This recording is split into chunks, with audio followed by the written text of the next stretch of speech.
Welcome to T-SAT channel. ఈరోజు మనము భాష అనే అంశం గురించి చర్చించుకుందాము.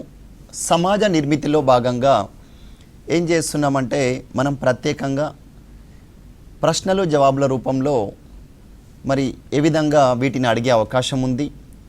ముఖ్యంగా ఒక 10 మార్కుల ప్రశ్న అడిగినప్పుడు ఈ ప్రశ్నకు సంబంధించిన సమాధానాన్ని మనము ఏ విధంగా రాయొచ్చు, అయితే ఇలా రాయడానికి కావలసిన విషయ పరిజ్ఞానం ఏంటో ఒక 5 నిమిషాలు చర్చించుకొని దీని మీద ముందుగా అసలు భాష అనేది జాతీయ సమగ్రతకు అవరోధమా అనే ప్రశ్న వస్తే ఏ విధంగా చేయొచ్చు, లేదా మనం ఇచ్చే ఈ కంటెంట్ వలన so you can able to right the answer in any question like ఏమైనా అడగొచ్చు. సో రిచ్ లాంగ్వేజ్ డైవర్సిటీ అనేది ఇండియా ఉంది. సో అలాంటప్పుడు దాన్ని విభిన్న భాషా వైవిధ్యం గల భారతదేశంలో మరి జాతీయ సమగ్రత అనేది ఎలా సాధించబడుతుంది అని చెప్పవచ్చు, లేదా భాషాపరమైన సవాళ్ళు అనేటివి భారతదేశం ఏ విధంగా ఎదుర్కొంటుంది అనవచ్చు. చూడండి, ప్రశ్న ఏ విధంగానైనా అడగొచ్చు, కానీ మనం దాన్ని రాసే విధానం అనేది మనకు ఏ ప్రశ్న అడిగారు, దానిలోని కీవర్డ్ ఏంటి అని తెలుసుకొని అప్పుడు మనం దాని ఆధారంగా ప్రశ్నకు జవాబు రాస్తే దానికి ఆన్సర్ యొక్క బ్యూటీనెస్ అనేది పెరిగి ఎక్కువ మార్కులు వచ్చే అవకాశం అనేది ఉంటుంది. అయితే ఇప్పుడు భాష అనగానే మీ అందరికీ తెలిసే, కానీ భాషకు సంబంధించి మనము నిర్వచనం అనేది ఏ విధంగా ఇవ్వాలి అని చెప్పేసి చూసినప్పుడు మనం ఏం చేయాలంటే ఒకసారి ప్రశ్న ఆధారంగా నిర్వచనం అనేది ఇవ్వాల్సి ఉంటుంది. For example, is India's linguistic diversity a threat to national integration అని క్వశ్చన్ ఇచ్చారనుకోండి. So they will throw a question like a direct comment or word a statement. It is a statement based question. ఏంటి ఈ statement? భారతదేశంలో భాషా భిన్నత్వం అనేది జాతీయ సమగ్రతకు ఏ విధంగా అబ్స్టకల్స్ని తీసుకొచ్చింది, అవరోధంగా నిలిచింది. అలాంటప్పుడు మనం ఏం చేస్తాము, అసలు భాష అంటే ఏంది, మరి జాతీయ సమగ్రత అంటే ఏంది, మరి భాషా భిన్నత్వం వల్ల ఎలాంటి సమస్యల్ని మనం ఎదుర్కొంటున్నాము, మరి ఒక సానుకూల వైఖరితో భిన్నత్వంలో ఏకత్వంను కలిగి ఉన్నదని చెప్పేసి మనం ముగించేస్తాం. ఓకే, ఇదండి. ఇది ఏంటంటే ఆర్ట్ ఆఫ్ ఆన్సర్ రైటింగ్లో we can divided the question into 3 or 4 parts depending on the question. So మనం ఆ క్వశ్చన్ని ఇచ్చిన దాని ఆధారంగా so we are trying to write a beautiful model answer. Before that మనం ఏం చేస్తామంటే దానికి సంబంధించిన content. So what is that? Language అంటే భాషకు సంబంధించి, భాష అనేది భావ వ్యక్తీకరణకు సంబంధించిన మన నిర్వచనంలో రాస్తాం. భాష అనేది భావ వ్యక్తీకరణకు సంబంధించిన ఒక సమగ్రమైన అంశమని చెప్పవచ్చు. దీని ద్వారా ఒకరితో ఒకరు ఒక కమ్యూనికేషన్, లేదా ఏమంటాం మనము కమ్యూనికేషన్ అంటే ఒకరితో ఒకరు సరిగా మాట్లాడడము, మనలోని అంశాలు, మనలోని భావాలను వ్యక్తం చేసేందుకోసం ఒక ఉత్తమ సాధనంగా ఉపయోగపడుతుంది. మరియు ఇలా రాసేసి భారతదేశంలో విభిన్నమైన భాషలు దాదాపుగా 1652 భాషలు ఉన్నాయి, మరి ఉపభాషలు ఉన్నాయి. మరియు ప్రభుత్వం అధికారికంగా 22 భాషలను మనకు 8వ షెడ్యూల్లో గుర్తించినట్లుగా మనం చదువుకుంటున్నాం. అయితే వీటి గురించి ఈ విధంగా రాసి అందులోనే మనకు క్వశ్చన్లో ఏం డిమాండ్ చేశారు, జాతీయ సమగ్రతకు అవరోధమా అన్నారు. అప్పుడు ఏం చేస్తామంటే ఇలాంటి తరుణంలో భారతదేశంలో అనేక భాషాపరమైన డిమాండ్లు తలెత్తుతున్నాయి. మరియు భాషాపరమైన రాష్ట్రాల ఏర్పాటు కోసము ఆయా రాష్ట్ర ప్రభుత్వాలు కావచ్చు, ఆయా ప్రాంతాలు కావచ్చు, అనేక రకాలైన డిమాండ్లతో ప్రభుత్వం ముందుకొస్తున్నాయి. అంతే ఇలాంటి నేపథ్యంలో మరియు భాషాపరమైన జాతీయ సమగ్రత గురించి మనము ప్రభుత్వాలు కృషి చేయాల్సిన అవసరం ఉంది అని రాసేసి అప్పుడు మనము ఇంకా దాని కంటిన్యూషన్లోకి వెళ్ళిపోయే ముందుగా మీకు కొన్ని బేసిక్స్ చెప్పేసి మళ్ళీ మనం ఈ ఆన్సర్ని కంటిన్యూ చేద్దాం. ఏంటి ఈ బేసిక్స్? మరి భాష గురించి మనం చెప్పుకున్నప్పుడు ఇటీవల ఈ ప్రశ్న ఎందుకు అడిగే అవకాశం ఉంది, మరి భాష అనేది ఏ విధంగా అవరోధంగా నిలిచింది చూసినట్లయితే మనము పిల్లలు చూడండి, భాషకు సంబంధించి భాష ఇటీవల ఒరిస్సా నుండి కూడా ఏం చేస్తున్నారంటే ఇంకా మా యొక్క కొన్ని భాషలను అధికార భాషగా గుర్తించండి అని చెప్పేసి, మరి తెలంగాణలో కూడా ఏం డిమాండ్ వచ్చింది అంటే గిరిజన భాషకు ఒక లిపి కావాలి. ఎందుకంటే మనం గిరిజన అభివృద్ధి కోసం చాలా విధానాలు రూపకల్పన చేసినాం.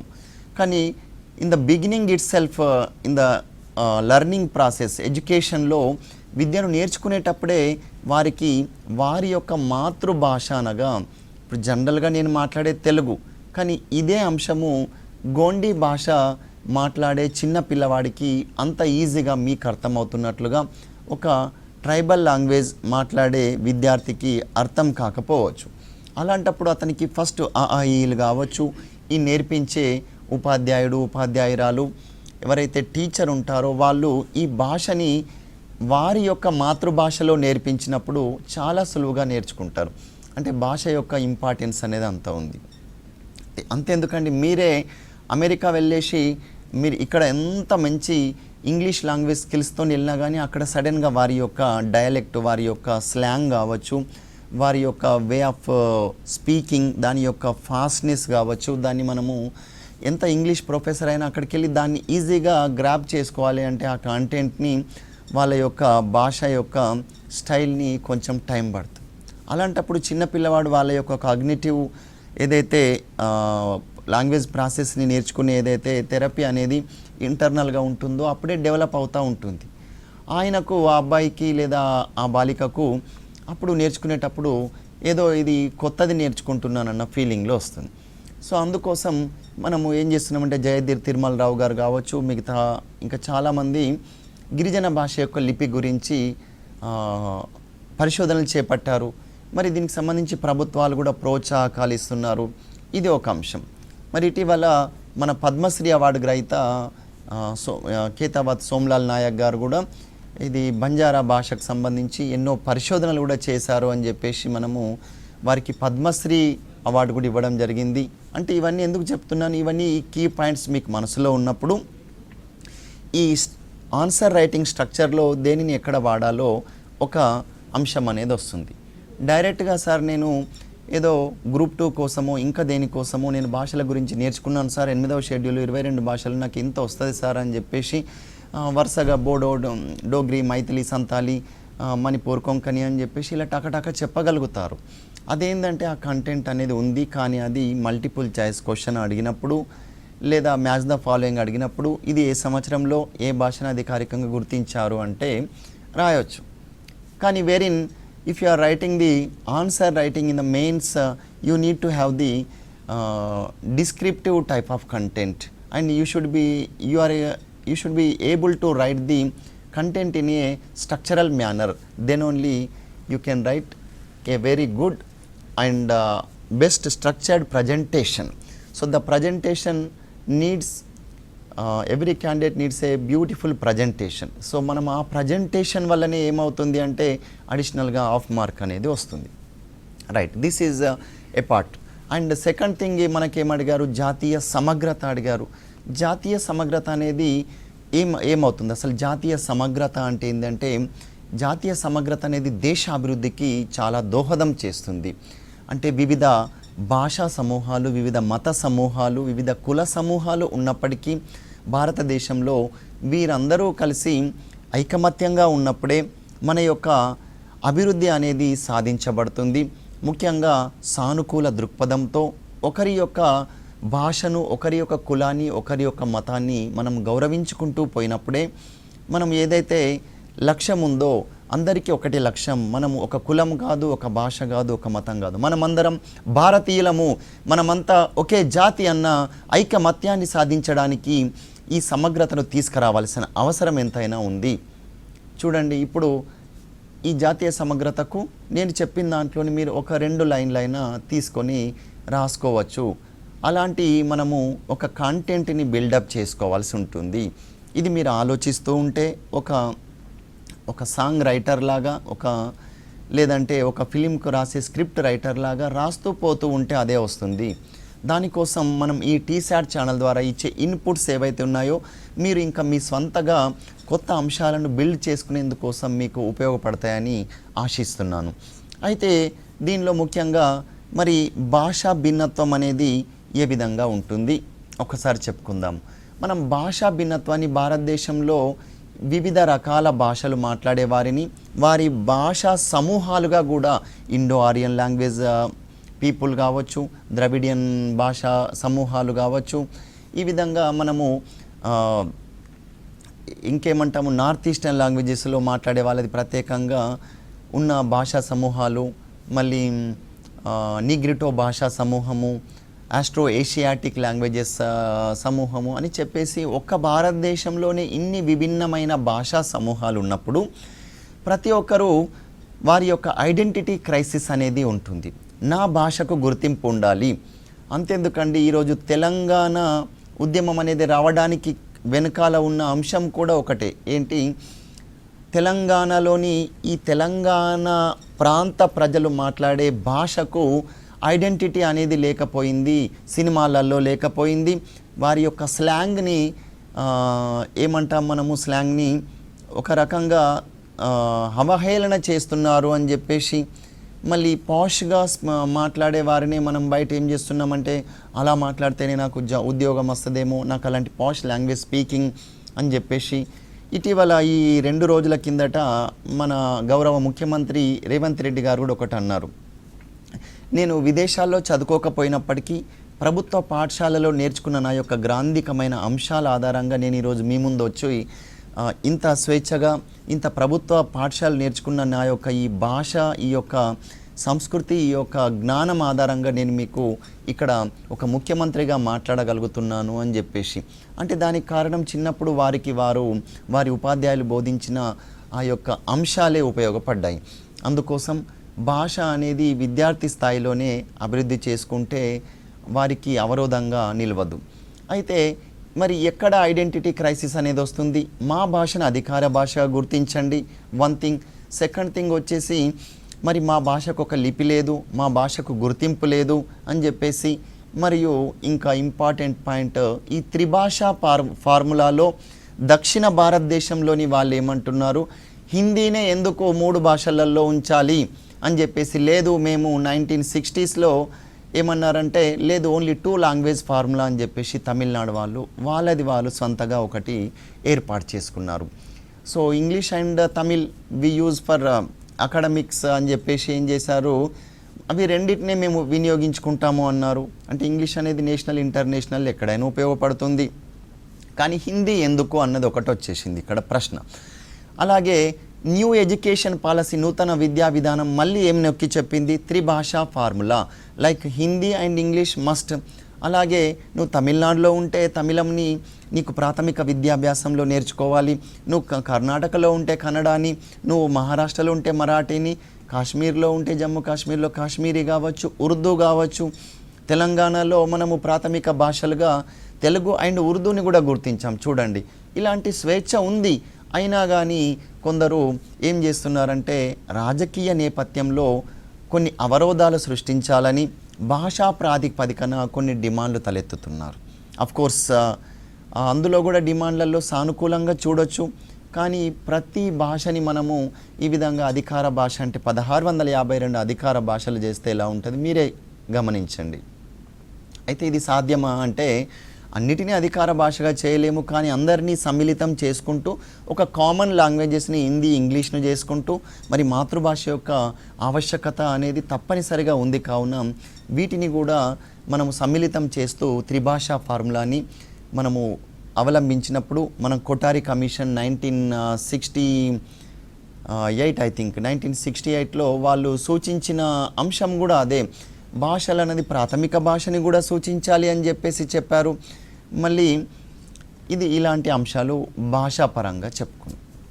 మరియు జాతీయ సమగ్రత పరంగా చూసుకుంటే మళ్ళీ దీన్ని నేను ఆన్సర్ రూపంలో చెప్తాను, కానీ మన కంటెంట్ అనేది జాతీయ సమగ్రత కోసం ఏం చేస్తున్నాము, జాతీయ సమగ్రత కోసము జాతీయ సమగ్రత మండలి అని చెప్పేసి జవహర్లాల్ నెహ్రూ గారు ఇలాంటి విభిన్న డిమాండ్లు తలెత్తుతున్న సందర్భంలో 1961లో నేషనల్ ఇంటిగ్రేషన్ కౌన్సిల్ 1961లో ఏర్పాటు చేసి దీని యొక్క మీటింగ్ని 1962లో కండక్ట్ చేసినప్పుడు ప్రతి ఒక్కరూ అనేక భాషాపరమైన మరియు ఇంకా ఎథ్నిసిటీ బేస్డ్గా, డైలెక్ట్ బేస్డ్గా, రిలీజియస్ బేస్డ్గా వారి యొక్క సమస్యలను చర్చించుకున్నారు.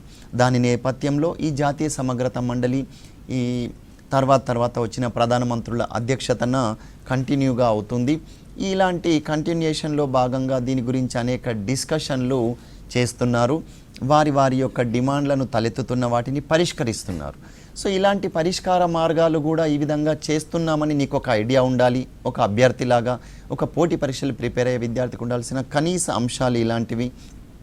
మళ్ళీ ఇంకొక అంశం, just I was trying to tell you about the national unity day. National unity or national integration day. National integration జాతీయ సమైక్యత దినాన్ని మనము అక్టోబర్ 31 రోజు గౌరవ మాజీ హోంశాఖ మంత్రి అయిన సర్దార్ వల్లభాయ్ పటేల్ గారి యొక్క జన్మదినాన్ని పురస్కరించుకొని జాతీయ సమగ్రత లేదా జాతీయ ఐక్యతా దినోత్సవాన్ని మనం అధికారికంగా జరుపుకుంటున్నాము. దీని అర్థం ఏంటంటే జాతీయ సమైక్యత అనేది సాధించడానికి గల ఇంపార్టెన్స్ని మనము ప్రతి ఒక్కరికి, ఒక విద్యార్థి నుంచి మొదలుకొని ఒక జాతీయ నాయకుడికి మనము వీటి గురించి తెలియజేయాల్సిన ఆవశ్యకత ఉంది అని చెప్పేసి నేషనల్ ఇంటిగ్రేషన్ రన్ డే లాగా జాతీయ ఐక్యత దినాలని కూడా మనము జరుపుకుంటున్నాము. ఈ దినోత్సవాల ఆధారంగా మనం అందరి లోపల ఒక సహృద్భావ వాతావరణాన్ని తీసుకొస్తున్నాము. సో ఇలాంటివి అంశాలు, రైట్. ఇదైన తర్వాత నెక్స్ట్ ఏం అంశం అమ్మ, నెక్స్ట్ దేని గురించి చర్చించుకుందామంటే, మరి అంటే ఈ కంటెంట్తోని ఎన్ని రకాలైన ఆన్సర్లైనా మీరు రాయొచ్చు. ఎన్ని రకాల ఆన్సర్లు రాస్తారని ఒకసారి డిస్కస్ చేసుకుంటాము. అయితే ఏంటి ఇంకా ఏమి ఈ కాంటెంట్లో భాగంగా ఎలాంటి ఐడెంటిటీ వస్తున్నాయంటే, లాంగ్వేజ్ బేస్డ్గా భాషా ప్రాతిపదికన స్టేట్స్, రాష్ట్రాలు కావాలి అని చెప్పేసి. అందుకోసం ఇన్ ద బిగినింగ్ మనకు స్టార్టింగ్లో ఏం చేశారు, 1952లో వచ్చిన ఏవైతే ఈ యొక్క తార్ కమిషన్ కావచ్చు, ఫజల్ అలీ కమిషన్ కావచ్చు, ఆ తర్వాత వచ్చిన 53లో వచ్చిన వాటివి, వీళ్ళందరూ కూడా ఏం చేశారు అంటే భాషా ప్రాతిపదికన రాష్ట్రాల ఏర్పాటు గురించి డిమాండ్లు తలెత్తాయి. అప్పుడు ఏం చేశారంటే కేవలం ఒక ఆంధ్రప్రదేశ్కు మాత్రమే, అయితే తమిళనాడు నుండి అప్పుడు సెపరేట్ చేసి, మరి ఈ ఆంధ్ర భాష మాట్లాడే వారికి మనం 1956లో ఏం చేసాము, ఆంధ్రప్రదేశ్ అని చెప్పేసి భాషా ప్రాతిపదికన ఒక రాష్ట్రాన్ని ఏర్పాటు చేసుకున్నాము. కానీ ఈ విధంగా ప్రతి భాష మాట్లాడేవారు ప్రతి ఒక్కరు, నేను బోడో భాష మాట్లాడతాను, నాకు బోడోలాండ్ కావాలా, నేను మైథిలి భాష మాట్లాడతాను, నాకు మిథిలాంచల్ కావాలా, నేను తులు భాష మాట్లాడతాను, నాకు తులునాడు కావాలి, నేను ఇంకా ఏంటి ఇలాంటి అంశాలు, ఇలా చాలా భాషలు ఉన్నాయి. ఇలాంటివి కనీసం నేనేం చెప్పాను, తులు అండ్ ఏం చెప్పాను, ఇంకొక భాష చెప్పాను, మైథిలి, మిథిలాంచల్, భోజ్పురి, వీళ్ళన్నిటికి సంబంధించి ఈ డిమాండ్లు వస్తున్న నేపథ్యంలో నేను ఇలాంటివి అంశాలనే ఆధారంగా నేను ఒక రాష్ట్రాన్ని ఏర్పాటు చేసుకుంటాను అన్న డిమాండ్ అనేది వచ్చింది. అయితే ఇలాంటి డిమాండ్లు వస్తున్న నేపథ్యంలో ఒకటి, రెండవది ప్రత్యేక భాష ఆధారితంగా కూడా రాష్ట్రాలు ఈ విధంగా ఏర్పడుతున్నాయి. రెండవ అంశం ఏంటంటే, మరి భోజ్పురి సినిమాలను ముంబైలో నడిపించాలి అంటే, అరే బీహార్ నుండి వచ్చిన వాళ్ళు భోజ్పురి భాష మాట్లాడే వాళ్ళు మా దగ్గర ఎక్కువైండ్లు, మా ఎంప్లాయ్మెంటే వాళ్ళు తీసుకుంటున్నారు, ఇంకా దానికి తోడు మన ముంబైలో ఈ భోజ్పురి భాష మాట్లాడే వాళ్ళ సంగతి ఏంటి అని చెప్పేసి ఈ భోజ్పురి భాషా సినిమాల మీద కూడా నడవకుండా ఈ భోజ్పురి సినిమాల మీద కూడా దాడి చేయడము. అలాగే ఇంకేంటి, ఈ ఉడిపి హోటళ్ళు ఎవరైతే కర్ణాటక నుండి వచ్చి ఉడిపి హోటల్ అని పెట్టుకుంటే, ఈ ఉడిపి భాష మాట్లాడి ఉడిపి అనే ఒక ప్రాంతం నుండి వచ్చి కన్నడ మాట్లాడే వాళ్ళు ఈ ఉడిపి హోటళ్ళు అనేది వాళ్ళు, అయితే ఈ విధంగా ఈ ఉడిపి హోటళ్ళ వారి మీద కూడా నవనిర్మాణ సేన లాంటి అక్కడ ఉన్నవారు దాడులు చేయడము, ఇలాంటి మళ్ళీ ప్రభుత్వాలు జోక్యం చేసుకోవడము, ఇలాంటివి చోటు చేసుకున్నాయి. సో ఇది ఇంతవరకు చెప్పుకున్న డేటా ఏదైతే ఉందో ఈ డేటా అనేది మీరు ఒక ఐడియా కోసం చెప్పాం. నెక్స్ట్ ఇప్పుడు మనం ఏం చేస్తున్నామంటే దీనికి సంబంధించి కంటెంట్లోకి వెళ్ళేటప్పుడు ఎక్స్ప్లెనేషన్ పార్ట్ ఫస్ట్ ఏం చేస్తున్నాము, ఫస్ట్ ఏం చేయాలని చెప్పాను, భాషా భిన్నత్వం అంటే ఏంది, జాతీయ సమగ్రత అంటే ఏంది అని చెప్పాను. మరి ఎదుర్కొంటున్న సమస్యలు అంటే డిస్కస్ చేసుకుంటున్నాం. చివరిగా ఒక సానుకూల వైఖరితోని. అయితే దీంట్లో చూస్తే భారతదేశం యొక్క భాషా భిన్నత్వం యొక్క స్వభావం ఏదైతే ఉందో దాన్ని మనం చూస్తే 200 కంటే ఎక్కువ వేరుగా మాట్లాడే భాషలు ఉన్నాయి. అయితే భాష ఆధారిత గుర్తింపుతో కూడిన సమస్యలు అనేటివి సృష్టిస్తున్నాయి. అయితే అనేక రాష్ట్రాలు ఏర్పాటు చేయాలన్న డిమాండ్లు ఉన్నాయి. మైనారిటీ భాష హోదా కోసం కూడా ఆందోళనలు వస్తున్నాయి. మైనారిటీ భాష వారిని మమ్మల్ని మెజారిటీ భాష గలవారిగా ఏ విధంగా వాళ్ళకు గుర్తింపిస్తున్నారో మాకు ఇవ్వండి అని చెప్పేసి అధికార భాష గుర్తించాలని స్థానికులు భాష కోసం డిమాండ్ చేస్తున్నారు. అయితే ఈ ఆన్సర్ ఎలా ఉందండి చూడండి, ఇది ఒక సాధారణంగా ఉంది. దీనికి ఏం చేయాలి? ఈ కంటెంట్కు మనము ఎక్కడ వస్తుంది మైనారిటీ భాష ఉన్నవాళ్ళు? ఫర్ ఎగ్జాంపుల్ ఇప్పుడు ఉర్దూని అధికారికంగా గుర్తించాలి అని చెప్పేసి చెప్పినప్పుడు మరి తెలంగాణలో ఇలా చేసినారు అని చెప్పేసి దీనికి ఇక్కడ సపోర్టివ్గా రాసినప్పుడు ఆన్సర్ అనేది బ్యూటిఫుల్గా ఉంటుంది. మరి ఇలాంటి భాష మాట్లాడే వారికి మనం 8వ షెడ్యూల్ కావచ్చు, 22వ భాషలు కావచ్చు, ఇలాంటివి ఇక్కడ రాసినప్పుడు అంటే చాలామంది విద్యార్థులు సాధారణంగా రాస్తున్నారు. కావున నేను మీకు ఇది ఒక మోడల్ ఎగ్జాంపుల్ లాగా చూపించడానికి ఈ పాయింట్స్ రాశాను. దానికి ఇలా యాడ్ చేస్తే ఎలా ఉంటుంది చూడండి. అడిషనల్గా దీనికి ఒక హాఫ్ మార్క్, దీనికి ఒక హాఫ్ మార్క్ అంటే మీకు 4 మార్కులు వచ్చేది 5 మార్కులు. ఇంకా బ్యూటిఫుల్గా ప్రజెంటేషన్ చేస్తే 5.5, 6 మార్కులు రావచ్చు. అయితే ఇలాంటి డిమాండ్లు వస్తున్న సందర్భంలో మరి జాతీయ సమగ్రతకు సంబంధించి భాషా ప్రయుక్త రాష్ట్రాల ఏర్పాటు ప్రారంభంలో పరిపాలనా సౌలభ్యం కోసం చేయడం జరిగింది. అయినా కానీ మరి దీనివల్ల విభిన్న భాషా సమూహాల యొక్క ఆశయాలను నెరవేర్చినట్లయితే అయింది. అయితే ఇది జాతీయ సమగ్రతకు ఏమాత్రం ఆటంకం కలగకుండా విభజన చేశారు అప్పుడు. అయినా కానీ కొన్ని రకాల వివక్షతలు అనేటివి ఏర్పడ్డాయన్న ఒక ప్రీజుడిస్ అంటే ముందు జాగ్రత్తగా ముందుగా మన మనసులో ప్రీజుడిస్ అనేది ఉంటే అనుమానం పాత రోగం అన్నట్టు, లేదా అనుమానం ఉంటే డౌట్ ఈజ్ అవుట్. నేను జనరల్గా మన క్లాసులలో చెప్తాను డిఓయుబిటి డౌట్, డౌట్లో డిఓయుబిటి. ఈ డిఓయుబిటిలో ఏముంటుంది చూడండి, ఓయూటి అవుట్ అనేది ఉంటుంది.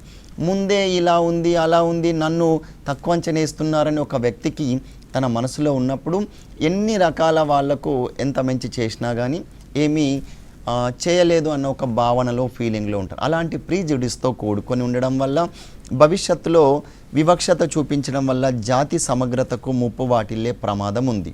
అందుకోసం వివక్షత చూడకుండా మనం ఏం చేయాలి?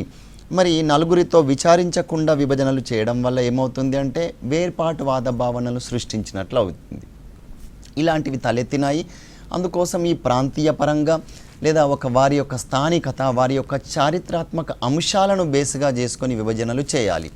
అలా చేయకపోవడం వలన ఈరోజు తెలంగాణ, ఆంధ్రప్రదేశ్ అనేది మళ్ళీ విభజన చేయబడింది. ఉదాహరణకు బెంగాలీ మాట్లాడే వాళ్ళు ఇప్పటికీ కూడా అస్సాంలో స్థిర నివాసం ఏర్పరచేసుకొని ఉన్నారు కదా. ఈ అస్సాంలో అక్కడ కూడా మళ్ళీ ఈ అస్సాంలో వచ్చి బెంగాలీ మాట్లాడే వాళ్ళు ఏందిరా భయ అని చెప్పేసి ఇట్లాంటి మళ్ళీ వాళ్ళు అక్కడ ఈ రెండు సమూహాల మధ్య అరే మమ్మల్ని వచ్చి మేమే ఇక్కడ మా యొక్క ఉద్యోగాల కోసం మేము ప్రయత్నాలు చేస్తూ ఉంటే మళ్ళీ వీళ్ళు వచ్చి మా ప్రాంతంలో మా ఉద్యోగాల్లో ఉన్నారు అన్నది బిచ్చగాన్ని బిచ్చం అడుగుతేనట చెప్పు అరిగేడు దాకా కొట్టిండ్లు అంటారు. అట్లా ఏమైందంటే ఇంకా మాకే దిక్కు లేదంటే మా ఇంట్లో వచ్చి మళ్ళీ నువ్వు ఉంటున్నావు అన్నట్టు ఇట్లాంటివి అక్కడ తలెత్తినాయి. సేమ్ ఇందాక చెప్పిన నవనిర్మాణ సేన అనేదాన్ని కూడా ఇక్కడ ఎగ్జాంపుల్లో రాయొచ్చు. నవనిర్మాణ సేన కావచ్చు. మరి ఈ భోజ్పురి సినిమాల గురించి ఇక్కడ ఉదాహరణలో రాస్తూ ఉంటాము.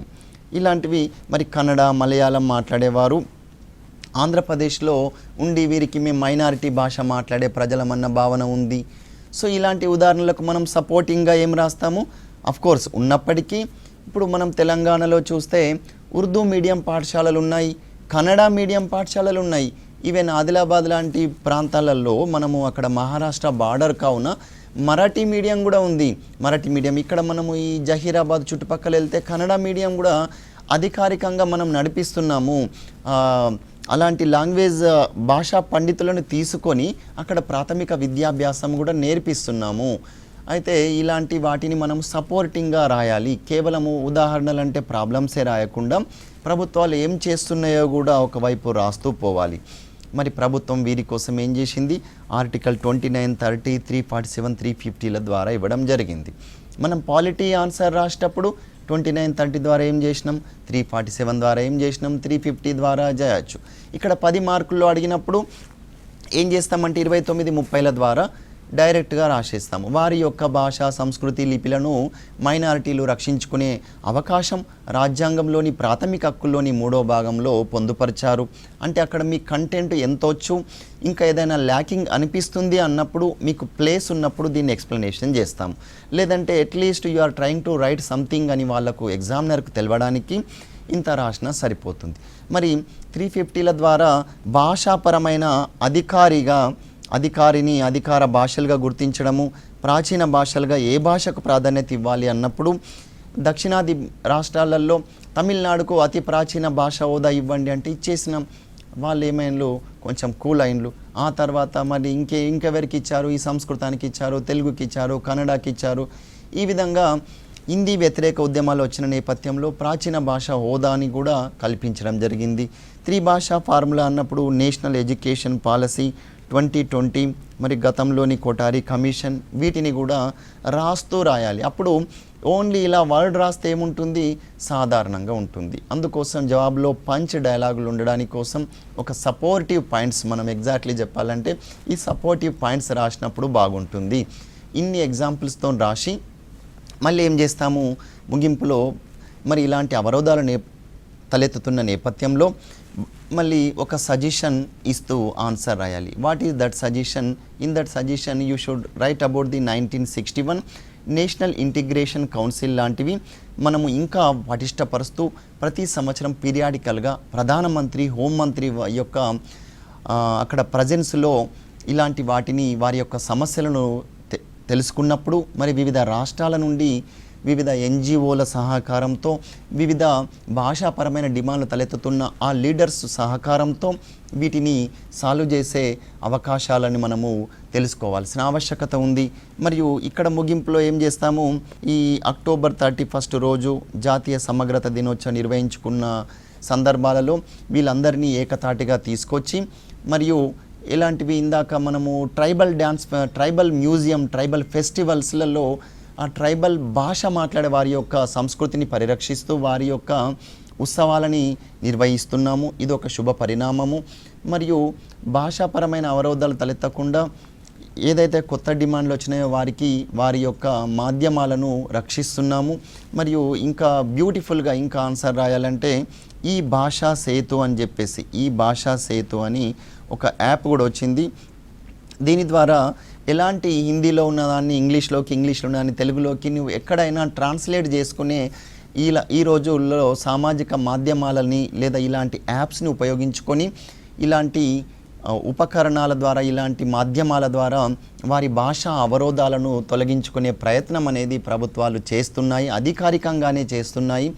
మరియు న్యాయస్థానాల్లో కూడా గతంలో స్ట్రిక్ట్గా ఇంగ్లీష్ అనే ఉంటుండే. దాన్ని వారు వాదోపవాదాల్లో వారి సొంత భాష లేదా అట్లీస్ట్ క్లయింట్ మాట్లాడేటప్పుడు అర్థం చేసుకునే విధంగా అయినా కానీ అలాంటి అంశాలను మనం పొందుపరిచినాము.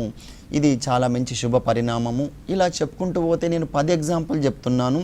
ఇందులో మీకు నచ్చిన ఒక 2 ఎగ్జాంపుల్స్ ముగింపులో రాసినా కానీ, సజెషన్లో రాసినా కానీ ఏమవుతుందంటే ఆ ఆన్సర్కు ఇంకా అడిషనల్గా మనం జోడించినట్లు అవుతుంది.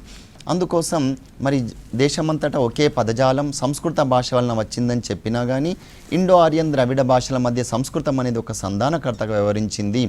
ఈరోజు బాలీవుడ్ సినిమాల వల్ల కూడా దేశమంతటా ఒకే భాషా పదజాలం వచ్చింది. హిందీ అర్థం కాకపోయినా కానీ బాలీవుడ్ సినిమా అంటే చూస్తున్నాం. ఎందుకోసం అంటే అది హిందీ అనేది దేశం మొత్తాన్ని కనెక్ట్ చేసింది. అయితే మరి జాతీయ ఇలా అనేక డిమాండ్లు వచ్చినప్పటికీ మనము అందరినీ సహృద భావ వాతావరణంలో ఉంచాలి అంటే ఒకే భాష దేశమంతటా ఉంచినప్పుడు వాటిని అందరినీ మనము అవరోధాలను అధిగమిస్తూ అందరినీ ఐకమత్యంలో ఉంచినప్పుడు దేశం అనేది అభివృద్ధి పథంలో నడుస్తూ అందరికీ శాంతి, సుఖము మరియు ప్రపంచ శాంతి కోసం తద్వారా శాంతి కూడా సాధించబడుతుంది అని ఇలా రాస్తే చూడండి ఎంత బ్యూటిఫుల్గా ఉంటుంది. అప్పుడే మనము జాతిపరమైన ఏకత్వం, భాషాపరమైన ఏకత్వం భారతీయులలో వస్తుంది అని చెప్పేసి ముగింపులో చెప్పడం జరిగింది. ఈ విధంగా మీరు ఈ ఆన్సర్ని రాయాలి. రాస్తూ ముగించినప్పుడు చాలా బ్యూటిఫుల్గా ఉంటుంది. ఈ Telangana state public service commission వారు 10 మార్కుల ప్రశ్న ఇస్తున్నారు కాబట్టి దాంట్లో మీకు 6, 6.5, 7 మార్కుల వరకు రావాలి అంటే ఇలా వాల్యూ అడిషన్స్ చేయాలి. ఓకే, ఇది అయిన తర్వాత మనం నెక్స్ట్ మల్టీ కల్చరలిజం అంటే ఏంది, ఆ తర్వాత నెక్స్ట్ ఎపిసోడ్లో ఇంకా రూరల్ అర్బన్ కంటిన్యూమ్ అంటే ఏంటి, ఇలాంటి అంశాలను నేర్చుకుందాము. Thank you for watching T-SAT channel.